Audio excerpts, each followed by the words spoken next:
Is it on? Oh. Hey, good morning again, everybody. Now let's see. Whoops, I guess I might as well put this down now, huh? Okay, You can use it as a pointer. right. Now, hello, Jackson in Bangor, Maine. Matthew in Jackman, Maine. Marjorie in Palermo. Emma in Oakland. Malia and Lucas in Missouri. Kai Ming and Rukai in Seattle, Washington, right across the continent. Hope here in Maine. Hi, Hope. Sylvie in Maine. Leslie and Mary over in England across the water. Dylan and Lucas in Maine.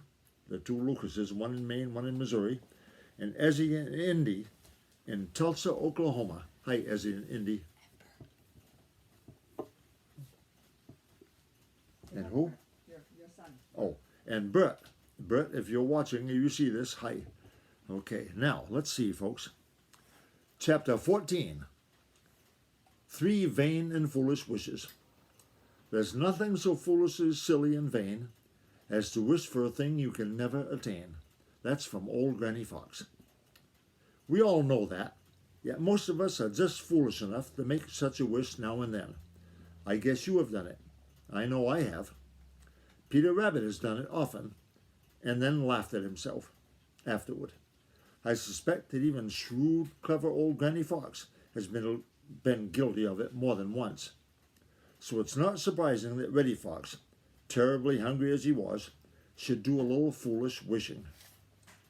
When he left home to go to the old pasture and hoped that he'd be able to find something to eat there, he started off bravely. It was cold, very cold indeed, but his fur coat kept him warm as long as he was moving. The green meadows were glistening white with snow. All the world, at least all that part of it with which Reddy was acquainted, was white. It was beautiful, very beautiful, as millions of spackles flashed in the sun. But Reddy had no thought for beauty. The only thought he had room for was to get something to put in the empty stomachs of himself and Granny Fox. Jack Frost had hardened the snow so that Reddy no longer had to wade through it. He could run right on the crust now without breaking through. This made it much easier, so he trotted along swiftly. He had intended to go straight to the old pasture, but there suddenly popped into his head a memory of the shelter down in a far corner of the old orchard, which Farmer Brown's boy had built for Bob White. Probably the Bob White family were there now, and he might surprise them. He would go there first. Reddy stopped and looked carefully to make sure that Farmer Brown's boy and Bowser the Hound were nowhere in sight. Then he ran swiftly towards the old orchard.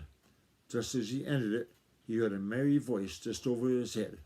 Dee-dee, dee-dee. Reddy stopped and looked up. There was Tommy Tit the Chickadee, clinging tightly to a big piece of fresh suet, tied fast to a branch of a tree, and Tommy was stuffing himself. Reddy sat down right underneath that suet and looked up longingly. The sight of it made his mouth water, so it was almost more than he could stand. He jumped once. He jumped twice. He jumped 3 times, but all his jumping was in vain. The suet was beyond his reach. There was no possible way of reaching it, save by flying or climbing.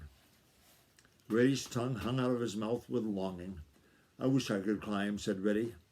But he couldn't climb. All the wishing in the world wouldn't enable him to, as he very well knew. So after a little while, he started on.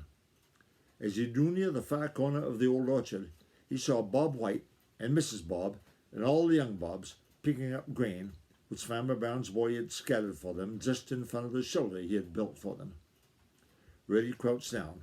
Very slowly, an inch at a time, he crept forward, his eyes shining with eagerness. Just as he was almost within springing distance, Bob White gave a signal, and away flew the Bob Whites to the safety of a hemlock tree on the edge of the Green Forest. Tears of rage and disappointment welled up in Reddy's eyes. I wish I could fly, he muttered as he watched the brown birds disappear in the big hemlock tree. This was quite as foolish a wish as the other, so Reddy trotted on, decided to go down past the Smiling Pool. When he got there, he found it, as he expected, frozen over. But just where the Laughing Brook joins it, there was a little place where there was open water. Billy Mink was on the ice at its edge, and just as Reddy got there, Billy dived in.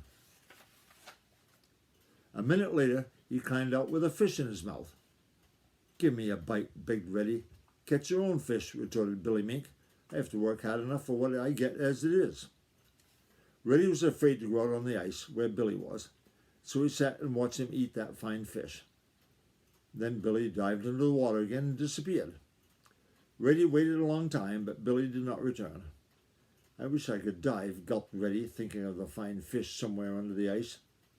And this wish was quite as foolish as the other wishes. And that's the end of chapter 14. We'll read another one sometime soon. And goodbye, everybody.